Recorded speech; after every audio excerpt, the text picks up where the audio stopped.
Hello guys, welcome back to the channel. In today's video, I'm going to show you how we can create a video GIF with inShot application. Alright guys, let's get into it. Here I have opened my inShot application, and first of all I'm going to open a draft I have created in my inShot.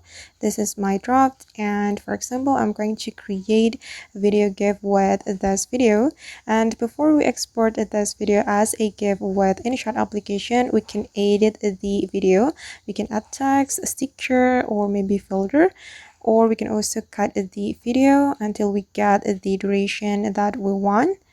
Okay, and once we're ready to save the GIF, we can click on the save button, and here we have to change the format. You can click on the format, and since we want to create a GIF, we can select the GIF format.